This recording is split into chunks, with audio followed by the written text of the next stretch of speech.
ሰላም ጤና ይስጥልኝ አድማጭ ተመልካቾቻችን የጽናት ሚዲያ ቤተሰቦች እንደምን ቆያችሁ እንደምን አረፈዳችሁ።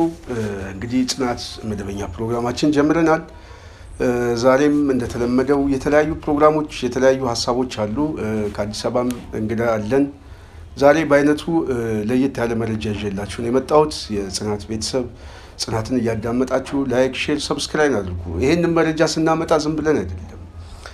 ብዙ ድካሞች አሉት ፕሮግራም ሲሰራና በእናንተ በኩል የሚያስፈልገው ፕሮግራማችን ላይክ ሼር እያደረጋችሁ ሰብስክራይብ እያደረጋችሁ ሌሎችም በማዳረስ የመረጃውን ተደራሽነት እንድታሰፉ እንጠይቃለን። እንደዚሁም የጽናት ቤተሰብ በመሆንም ጽናትን መደገፍ አለባችሁ። ጽናት የህዝብ ድምፅ ነች። ብዙ ጊዜ የምናገረው ጽናት ዋነኛ ወገንኗ የህዝባችን ጥያቄ ላይ ነው። ስለዚህ ጽናትን ደግፉ። ጽናት ግልጽ የሆነ የትግል መሳሪያ የሆነች ሚዲያ ነች። ይህንን ካልን ዛሬ የምናቀርበው ፕሮግራም የብልጽግና አገዛዝ የመፈራረስ አዋጅን ነው ነገራችሁ። የብልጽግና አገዛዝ እየተበታተነ ብቻ ሳይሆን እየመጣ ያለው መዋቅራዊ መፈራረስ እየገጠመው ነው። ከዚህ በፊት የምንናገረው የፕሮፓጋንዳ ጉዳይ ነው የሚመስለው፣ ግን በተጨባጭ ግን እዛው መሬት ላይ ያሉ ሰዎች በተለይ ደግሞ በተለይ ከጸጥታ መዋቅር ውስጥ ጋር አብረው የተያያዘ ስራ ያላቸው ሰዎች በጸጥታ መዋቅር ውስጥ ከፍተኛ ክፍፍል፣ አለመተማመን ተፈጥሯል። ጽናት ሚዲያ ከዚህ በፊት በደንብ ገምገማ ያስቀመጠችው አንዱ ይሄ ነው። ይሄ በጸጥታ መዋቅር ውስጥ ያለ ቁጣ እና ቅራኔ መልኩ እየተለወጠ ሲመጣ የጸጥታ መዋቅሩ አጌንስት እዛው ኃላፊው ላይ ምናልባት ምላጩን ሊስብ ይችላል ብለን አስቀምጠን ነበር። ያ ስጋት ብልጽግና ውስጥ ተገምግሟል። ይህንን ፋክት ነው የምነግራችሁ፣ ተጨባጭ የሆነ መረጃ ነው የምነግራችሁ።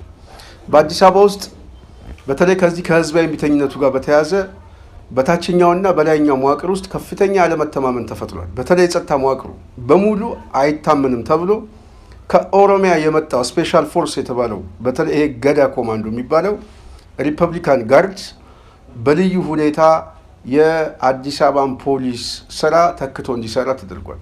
በመግቢያና በመውጫቸው በኩል በሙሉ የአዲስ አበባ ፖሊስ ኮሚሽን የጸጥታ መዋቅር ተነስቶ ይሄ ሪፐብሊካን ጋርድ የጥበቃ ስራውን እንዲሰራ ተመድቧል። እሱ ብቻ ሳይሆን በቂሊንጦ ማረሚያ ቤት ውስጥም እስረኞቹን ሊያስመልጡ ይችላሉ። እዛ ውስጥ ያለው ኃይልም ከአመራሩ ጋር ግጭት በመፍጠር ምናልባት ያልታሰበ አደጋ ሊፈጥር ይችላል በሚል የኦሮሚያ ኃይል በሙሉ አስገብተው በተለይ በፌዴራል እንዲተካ ተደርጓል። ሰዎችን መድቦ እዛ አካባቢ ላይ ጥበቃ በልዩ ሁኔታ እንዲደረግ ተደርጓል ማለት ነው፣ ታማኝ በሚባል ኃይል። ስለዚህ የሚያሳየው ይሄ ምንድነው? አገዛዙ በመዋቅር ውስጥም ያለመተማመን ስለተፈጠረ ከህዝባዊ እምቢተኝነቱ ጋር በመወገን የውስጥ የጸጥታ መዋቅርም በብልጽግና አመራር ላይ ሊነሳ ይችላል። ያልታሰበ ጥቃት ሊፈጽም ይችላል። በተለይ መሳሪያ የታጠቀው ኃይል ደግሞ ተስፋ እየቆረጠ ስለመጣ አጠቃላይ የደሞዙም ጉዳይ፣ አጠቃላይ የኑሮ ሁኔታ፣ ማህበረሰብ ውስጥ ያለው ሁኔታ፣ በተለይ ደግሞ በክልሎች ውስጥ እያለ ያለው ጦርነት አውዳሚ ከመሆኑ በላይ እያንዳንዱ ሰው የሚቆጭም ያለ የጸጥታ መዋቅር ውስጥ ያለ ሰው ጠፍቼ ልጥፋ ሊል ይችላል። ስለዚህ አለመተማመኑ እየሰፋ ብልጽግና መዋቅራዊ የሆነ መፈራረስ እየገጠመው ነው። ይሄን ደግሞ በአንድ አካባቢ ላይ ብቻ መዋቅር መዘርጋትና መስራት አይቻልም። መከላከያውን ይዘ፣ የጸጥታ መዋቅሩን ይዘ፣ ፌዴራል ፖሊስን ይዘ፣ ማረሚያ ቤቶችን ይዘ የአዲስ አበባን ጸጥታ አስጠብቃለሁ ብለህ ክልል ላይ አድማ በታይ ልከህ አችልም። ስለዚህ አገዛዙ እየተበተነ ነው፣ እየወደቀ ነው። የምንነግራችሁ በማስረጃ ነው። ይሄ አደጋ ተፈጥሯል። አሁን በቅርቡ እንደሰማችሁት ምናልባት እንደው ይሄ ዜና ጉልበት ይዞ ቢመጣ ጥሩ ነው ብዬ አስባለሁ። የመከላከያ አጠቃላይ ከክልሎች እየወጣ ወደ ማዕከል ሊሰበሰብ እንደሆነ እየተሰማ ነው። በአንድ እዝ ሊሰበሰብ ነው። ይሄ ሁኔታ ደግሞ የመጣው ከዚሁ አኳያ ነው። በመሀል ሀገር ላይ ያለ ከፍተኛ የሆነ ፖለቲካዊ ቀውስ ያልታሰበ ድንገታዊ አደጋ ሊመጣ ይችላል የሚል የብልጽግና ግምገማ አስጨንቆታል። አሁን ያለው ህዝባዊ እምቢተኝነት መልኩን ቀይሮ በመሀል ሀገር ላይ የጥይት ሮኬት ድንገት ያገዛዙ ኃይሎች እንደው ባመፀው ኃይል ላይ ወደ አደባባይ በሚመጣው ኃይል ላይ እንደ ብንተኩስ እንኳን ነው የሚሉት መልኩ ይቀየራል። መልኩ ስለሚቀየር ወደ ማንወጣበት አደጋ ውስጥ ነው የምንገባው የሚል ግምገማ ስላላቸው ይህንን ህዝባዊ ቁጣ ለማስቀረት ያለ የሌለ ሰራዊት ከኦሮሚያ ወደ አዲስ አበባ እንዳስገቡ እየተሰማ ነው። ያለ የሌለ ነው የምነግራችሁ። ይሄ ሚኒሻውን ምናምን የቀበሌ ዘበኛውን ደንብ አስከባሪው አልቀረም። አሁን ኦሮሚያ ላይ ያለ የጸጥታ መዋቅር በሙሉ አዲስ አበባ ላይ መጥቷል። ይሄ የሚያሳየው ከፍርሃት ውስጥ ከድንጋጤ ውስጥ አለመውጣታቸው ብቻ ሳይሆን ወደማይቀረው ውድቀታቸው እየሄዱ እንደሆነ አመላካች ነው። የሚያምኑት ሰው አጡ። እያንዳንዱ ሰው አልታመን ተብሏል። በብልጽግና መዋቅር ውስጥ እያንዳንዱ ሰው ነው የምነግራችሁ፣ ከቀበሌ ካቢኔ ጀምሮ ብልጽግና ያምነው ከቁጥጥር ውጭ ወጥቷል። ስለዚህ ያልታሰበ አደጋ መዋቅራዊ አደጋም ሊገጥመው እንደሚችል ምልክት ነው። በነገራችን ላይ አንድ ስርዓት ህዝቡ እየተፋው ሲመጣ መዋቅሩም እየተፋው ሲመጣ በመዋቅር ውስጥም ሊፈጠር የሚችል ሁኔታ ይታወቃል። ይሄ ሁኔታ እስከ ኩዴታም ሊሄድ ይችላል። መገመቱ አይከፋም። እርምጃ ሊያስወስድ ይችላል። እኔ እንደውም የምገምተው በጣም በአጭር ጊዜ ውስጥ በብልጽግና መዋቅር ውስጥ ያለ ኃይል በተለይ በጸጥታ መዋቅር ውስጥ ያለ ኃይል የምላጭ መሳሳብ ውስጥ ሊገባ ይችላል ብዬ አስባለሁ። የታችኛው ክላስ የላይኛውን ክላስ የሚበላበት እርምጃ ሊወስዶ ይችላል። ወደዛ የኃይል አሰላለፍም ሊገባ ይችላል። መልኩ ሊለወጥ ይችላል። ይሄ ጉዳይ ገምቱ። እኔ ግምት ነው የምሰራው፣ የፖለቲካ አናሊሲስ ነው የምነግራችሁ። ምክንያቱም የፖለቲካው መልክ እየተቀየረ ነው። የፖለቲካው መልክ ታማኝና አገልጋይ የሚል አመለካከት በብልጽግና ውስጥ ታይቷል። መታየት ብቻ ሳይሆን መገፋፋት ተጀምሯል። አንተ ታማኝ አይደለም እሱ ታማኝ ነው የሚል አሰላለፍ ተፈጥሯል። ይሄ አስተሳሰብ በመዋቅር ውስጥ እየገነገነ ሲመጣ የሚወስደው የእርስ በእርስ እርምጃ ነው። የተገፊነት እርምጃ የተወሰደባቸው ኃይሎች ቀጣይ እርምጃ የሚሆነው አጠገባቸው ጋር ያለውን ኃይል ማስወገድ ነው። ወደዛ ሊገቡ ይችላሉ። ስለዚህ የጸጥታ መዋቅሩ እየተበተነ ነው። ይህን ብሬኪንግ ኒውስ ነው የምነግራችሁ። የፌዴራል ፖሊስ ውስጥ ከፍተኛ የሆነ ረብሻን የተፈጠረበት ይህ የዘር ጉዳይ፣ የታማኝነት ጉዳይ ምናምን የቂሊንጦ ማረሚያ ቤት አልታመንም፣ ይሄ ኃይል አይታመንም፣ የሆነ ችግር ይነሳል። እንደባለፈው ይሄ ቂሊንጦ እንደተቃጠለው አይነት ረብሻ ተፈጥሮ እስረኞቹ ሊያመልጡ ይችላሉ። የፖለቲካ ስራ ሊሰራብን ይችላል የሚል የመጨረሻ ፍርሃት ስላላቸው በራሳቸው ታማኝ ሰዎች እንዲተኩ እየተደረገ ነው። የአዲስ አበባ መዋቅር ያለው የፖሊስ በሙሉ የሚታመን አንድ ሰው ጠፍቷል። ሪፐብሊካን በአምስቱም መግቢያ በር በኩል ጥበቃ እንዲያደርግ እየተደረገ ነው። በአብዛኛው አዲስ አበባ ከተማ ላይ የገዳ ኮማንዶ የሚባለው ጥበቃ እንዲያደርግ ስምሪት ተሰጥቶት ወደዛ እየሰራ ነው። አዲስ አበባ ፖሊስ ኮሚሽን ተንጠልጣይ ሆኗል። ስለዚህ ይሄ አመለካከት ሊፈጥር የሚችል የኃይል አሰላለፍ አለ። ይሄ የኃይል አሰላለፍ ተናጥልም በቡድንም ሊመጣ ይችላል። በተናጥል የእልህና የቁጭት የቂመኝነት እርምጃ ሊሆን ይችላል። የቡድን ግን እንደ ቡድን ተደራጅቶ ሊመጣ ይችላል። የትኛው ቡድን ነው የሚደራጀው የሚለው ይሄ ነው። በመከላከያ ውስጥም በተመሳሳይ አሁን አማራ ክልል ላይ ያለው ጦርነት መልኩ ከጊዜ ወደ ጊዜ እየተቀየረ የአብይ አገዛዝ እየወሰደ ያለውን እርምጃ የቢቢሲ ያወጣውን ሪፖርት አይታችኋል። ስለዚህ ይሄ ባለበት ሁኔታ ስርዓቱ ያለውንም ሰራዊት ከዚህ በኋላ እንደ ህዝብ እጠቃለሁ ብሎ ሲያስብ ህዝቡ ክተት አውጆ ዙሪያውን ተከቦ እዛው ሊያስቀሩት ይችላል የሚል ግምገማም ስላለ ይሄ ደግሞ የመሀል ሀገሩ ህዝብ ካመፀ አገዛዙ ያው ምን ላይ ሊወድቅ እንደሚችል ግልጽ ነው ማለት ነው። ስለዚህ ታማኝ የሚለውን ሰራዊት ያለው አማራጭ ከክልሎቹ ስቦ ማውጣት ነው። ሊያወጣ ይችላል። አንዱ የሚያወጣበት በዚህ አስገዳጅ ሁኔታም ይሆናል። ሁለተኛው ግን ይሄ ህዝባዊ እምቢተኝነቱ አስጨናቂ የሆነና ወደ መሀል ሀገር እየተሳበ በመጣበት ሰዓት መዋቅራዊ የሆነ የጸጥታ መዋቅር ውስጥ መፈራረስ እየተፈጠረበት ነው። አልታመን እየተባለ ነው። ስለዚህ ብልጽግና ወዴት እየሄደ ነው ከተባለ ወደ መፍረስ ውስጥ እየገባ ነው። አሁን የምናገረው እኔ መሬት ላይ ካገኘሁት የመረጃ ትንተና ነው። አዲስ አበባ ላይ ያስገባናቸው ሰው አለ፣ እሱን ሰሙታላችሁ። ከዚህ በኋላ ህዝቡ ግን መጠንቀቅ ያለበት የብልጽግናን መውደቅን ብቻ ሳይሆን ብልጽግና ራሱ ሲወድቅ ራዕዩ ላይ እንዳይወድቅ መጠንቀቅ አለበት። ብልጽግና ሲወድቅ ራሱን ችሎ በአንድ ጉድጓድ ላይ ሰብሰብ ብሎ መውደቅ ነው ያለበት።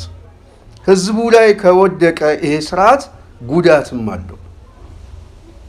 ስለዚህ ህዝቡ ምን ማድረግ አለበት? በየአካባቢው ላይ የብልጽግና ስርዓት እየተንኮታኮተ እየወደቀ እንደሆነ ምናልባትም ያልታሰበ ድንገታዊ ክስተቶችም በውጫዊ ኃይሎችም በውስጣዊ ኃይሎችም ሊመጣም ይችላል የሚል ስጋት ግምገማን በማየት ዝግጅት ማድረግ አለበት። ዝግጅት የሚለው ምንድነው? አንደኛ የስነ ልቦና ዝግጅት፣ ሁለተኛ በአካባቢ የተሰባሰበ የአደረጃጀት ዝግጅት። የአደረጃጀትና የስነ ልቦና ዝግጅት ካለን ክስተት እንኳን ቢመጣ ይሄንን ክስተት ለመከላከል ኢሚዲየትሊ እንችላለን፣ ለመከላከል እንችላለን። ተጠቂ አንሆንም፣ ተከላካይ እንሆናለን። ምክንያቱም ስርዓቱ ሲፈርስ የሚፈርሰው ስርዓት የተወሰነ ኃይል የፓወር ሽሚያ ውስጥ ለመግባት ያልታሰበ ጉዳት ሊያስከትል ይችላል፣ ወይም ደግሞ ሊያጠፉኝ ይችላል ብሎ የሚሰጋቸውን ኃይሎች ዝም ብሎ በደመ ነፍስ እርምጃ ሊወስድ ይችላል። አይታወቅም፣ መልኩ እየተቀየረ እየመጣ ነው። ስለዚህ ህዝቡ አካባቢው ላይ መደራጀት አለበት። የቡድን አደረጃጀት አለ፣ የሴል አደረጃጀት አለ። ይሄ አደረጃጀት ደግሞ 1 2 3 ብሎ ስጋቶችን ተንትኖ እነዛ ስጋቶችን ሊከላከልበት የሚችል ስልቶችን መንደፍ አለበት። እያንዳንዱ ሰው ይሄንን ማድረግ አለበት። ሁለተኛ ህዝባዊ እምቢተኝነቱ ሊነሳ ነው። ህዝባዊ እምቢተኝነቱ ሲነሳ እያንዳንዱ ሰው ከህዝባዊ እምቢተኝነቱ ጎን በመቆም መልእክቶችን ማስተላለፍ መቻል አለበት። ከዚህ ኃይል ጎን መሰለፍ መቻል አለበት። እያንዳንዱ የሂደቱ አካል ነኝ ብሎ መገምገም መቻል አለበት። ተቃውሞውን ከስልኩ ላይ ከራሱ ነው የሚጀምረው እና ያንን በማድረግ ስርዓቱ ሲንኮታኮት ባዶ ሆኖ እንዲንኮታኮት ማድረግ አለብን ብዬ አስባለሁ። ሁሉም ሰው ወደ ህዝባዊ እምቢተኝነቱ እየተቀላቀለ እንዲመጣ ማለት ነው። ይህንን ካልኩኝ የጽናት ሚዲያ ቤተሰብ ከአዲስ አበባ በቀጥታ ያገኘናቸው የጽናት ቤተሰብ አሉ። ወደ እሱ ጋር ልምጣና ከእሱ ጋር ያደረኩትን ቆይታ እናዳምጥ። መጀመሪያ በአንዳንድ ዩኒቨርሲቲዎች የተጀመሩ ነበሩ። በኋላ እየሰፉ መጥተው አሁን በሁሉም የሀገራችን አካባቢዎች በሚገኙ ዩኒቨርሲቲዎች እየታዩ ነው። ከዛም በተጨማሪም በሁለተኛ ደረጃ ትምህርት ቤቶችም ምልክቶች እየታዩ ነው። የተቃውሞ አዝማሚያዎችም ታይተዋል። መሰረታዊ ችግር ምንድን ነው? የተቀናጀ በጠራ ዓላማ የችግሩን ትክክለኛ ምንጭ ባወቀ መንገድ ያለመመራቱና ጥገኛ ኃይሎች ዋናውን ጥያቄ ዋናውን አጀንዳ ዋናውን የችግሩ ምንጭና የችግሩ ባለቤት ሳይሆን የተለጣፊና ጥገኛ ኃይሎች ላይ ብቻ እንዲተኮር ያደረጉት እንቅስቃሴ የተወሰነ ብዥታን ፈጥሯል። ግን በመሰረታዊነት እንደዚህ አይነት ነገሮች የሚፈጠሩት የተቀናጀ ስርዓት ያለው አመራር ሳይኖር ሲቀር ነው። እያንዳንዱ እንቅስቃሴ በእቅድ በተደራጀ አመራር ዓላማውን በሚገባ በሚያውቅ ኃይል ካልተመራ ምንጊዜም በእንደዚህ አይነት መንገድ ሃይጃክ የመሆን እድል አለው። ለዛም ነው ሁሉም ማህበራዊ፣ ኢኮኖሚያዊ፣ ፖለቲካዊ ጥያቄዎች ይነሳሉ፣ ከዛ ይድበሰበሳሉ ወይንም አቅጣጫቸውን እንዲቀይሩ የሚደረገው በዚህ የተደራጀ የሚመራ የሚያስተባበር አካል በሚገባው ልክ ስላልተዘጋጀ ነው። ሰው የመጨረሻው ብሶት ጫፍ ላይ ደርሷል። የትኛውም ዝግጁ የሆነበት ደረጃ ላይ ደርሷል። በጣም ክፍተት የተደራጀ መሪ ኃይል አስተባባሪ ኃይል ያለመኖር ብቸኛው ችግር እንጂ ሁሉም ነገር ተሟልቷል። ከመሟላትም አልፎ ሄዷል፣ ደረጃውን አልፎ ሄዷል። በሁሉም ረገድ ያለው ችግር ተባብሷል። ግን አስተባብሮ አስተሳስሮ ወደ ዋናው ዓላማ የሚመራ የተቀናጀ አመራር ያለመኖር ሁሉም መገለጫዎች በተማሪዎች፣ ሐኪሞች፣ በነጋዴዎች፣ በጉሊት ቸርቻሪዎች፣ በሁሉም የህብረተሰብ ክፍል በኩል ከፍተኛ መማረር አለ፣ ከፍተኛ ብስጭት አለ፣ ከፍተኛ ተስፋ መቁረጥ አለ። የትኛውንም ነገር ለማድረግ ወደ ኋላ የማይሉ ሰዎች በብዛት እየተፈጠሩ ነው። ከጊዜ ወደ ጊዜ ያለው ሰውን የሚያማርር፣ የሚያስለቅስ፣ የሚያስቆጣ ተግባራት በርካታ ሰውን እያስቆጣ እያማረረ ወደ ጎዳና እንዲወጣ እያደረገው ነው። መውጣቱም ምልክቶች አንተም ባለፈው እንደታዘብከው ብዙ ምልክቶች እየታዩ ነው። በጣም በቅርብ ጊዜ ውስጥም ከቁጥጥር የወጣ ፍንዳታ ሊኖር ይችላል። ለአሁን አገዛዙም እንደዚህ አይነት ስጋቶችን ለማስቀረት በርካታ ስራዎችን እየሰራ ነው። በተለይ የፖሊስ፣ የአዲስ አበባ ፖሊስ፣ የፌዴራል ፖሊስ፣ የማረሚያ ፖሊስ አባላት ላይ ከፍተኛ ክትትል፣ ግምገማ፣ ስልክ ነጠቃና ፍተሻ እንዲሁም የተሃድሶ ስልጠናዎች ውስጥ የማስገባት ከፍተኛ ስራ እየሰራ ነው። ከዛም በተጨማሪ በታችኛው መዋቅር ሙሉ ለሙሉ በመፈራረሱ ምክንያት በተለይ በቀበሌ፣ በገቢዎችና በሌሎችም ሴክተር ተቋማት ላይ ከፍተኛ የሆነ አለመተማመን፣ እርስ በርስ የአመራር መጠቃቃት፣ መካሰስ ተግባራት በከፍተኛ ደረጃ እየተካሄዱ ነው ያሉ።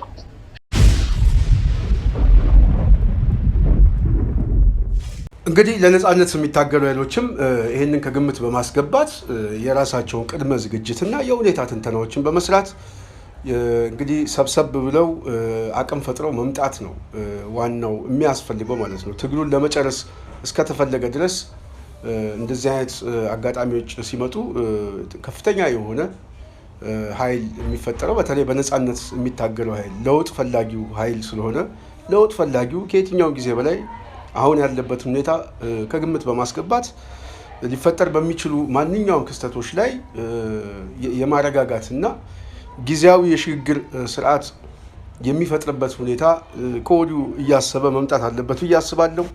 እንደዚሁም ደግሞ ለሚነሳው ህዝብ ደግሞ የዋና ደጀን ሆኖ ለመሰለፍ የግድ ኃይሉን እያሰባሰበ አቅሙን እያሰባሰበ የፖለቲካ አቅሙን፣ የድርጅት አቅሙን እንደዚሁም የሰራዊት አቅሙን እያሰባሰበ መጠጋት እንዳለበት ነው ምክረ ሀሳብ ሁሉ ጊዜ የምናቀርበው። እነዚህ አይነት ምልክቶች ተጨባጭ ምልክቶች ናቸው በስርዓቱ ላይ እየታየ ያለው። መዋቅራዊ መፈራረስ አገዛዙ ገጥሞታል። ምናልባት በአጭር ጊዜ ትላልቅ ክስተቶች ሊከሰት እንደሚችል ተጠባቂ ሆኗል።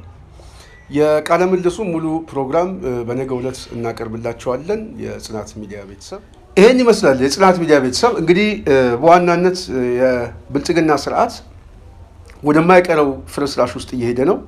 ከዚህ ፍርስራሽ ውስጥ የሚድንበት እድል ያለ አይመስለኝም። አሁን እየመጣበት ያለው አደጋ ህዝባዊ ቁጣዎች ናቸው፣ ውስጣዊ ችግሮች ናቸው፣ መዋቅራዊ ችግሮች ናቸው። ልብ በሉ፣ የህዝብ ብሶት አለ። የህዝብ ብሶት ዋነኛ በጣም ብዙ ናቸው መሰረታዊ ጉዳዮች።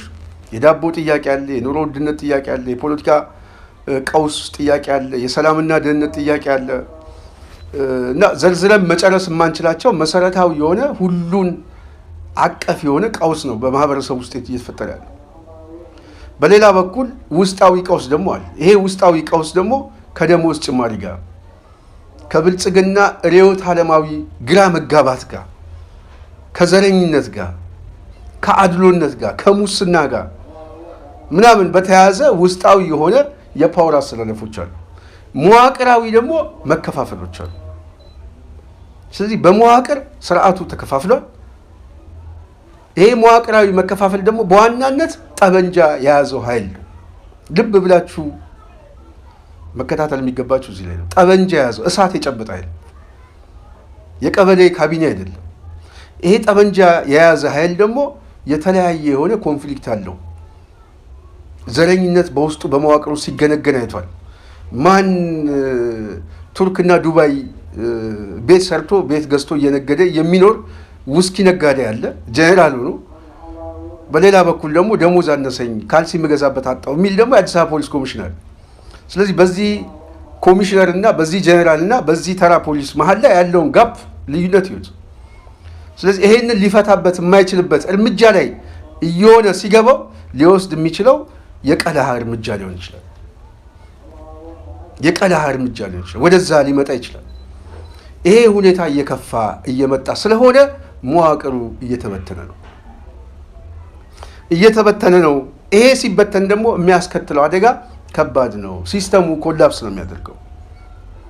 ስለዚህ ያ ሲሆን ህዝቡን የሆነ ኃይል የሆነ የጎበዝ አለቃ ሊመጣ ስለሚችል በጥንቃቄ ማየት፣ ራሱን መገምገም፣ ከዚህ በኋላ የሚመጣው ለውጥ በውስጣዊም በውጫዊ ተለጣፊ ጥገኛ ኃይሎችም ይህንን ስርዓት እንዳይጠልፉት ህዝባዊ የሆነ ለውጥ እንዲመጣ እያንዳንዱ ህዝብ ይሄ ከዚህ በኋላ የሚመጣው ለውጥ የኔ ለውጥ ነው ብሎ መጠበቅ ነው ያለበት። ለዛ መፋለም መቻል አለበት። ግንባሩን ሰጥቶ ነው መፋለም ያለበት። ከዚህ በኋላ 50 ዓመት 30 ዓመት አናለቅስም። ይሄንን ማድረግ ያስፈልጋል ብዬ አስባለሁ። የጽናት ሚዲያ ቤተሰቦች ዛሬ የነበረን ቆይታ ይህን ይመስላል። ስላዳመጣችሁን ከልብ እናመሰግናለን። ጽናትን ከወደዳችሁት ሀሳብ አስተያየት ስጡበት። ላይክ፣ ሼር በማድረግ ሌሎችን በማዳረስ ፕሮግራማችን አበረታቱ እያልኩኝ ጽናትንም ደግፉ እያልኩ እኔ በዚህ እሰናበታለሁ። ሰላም።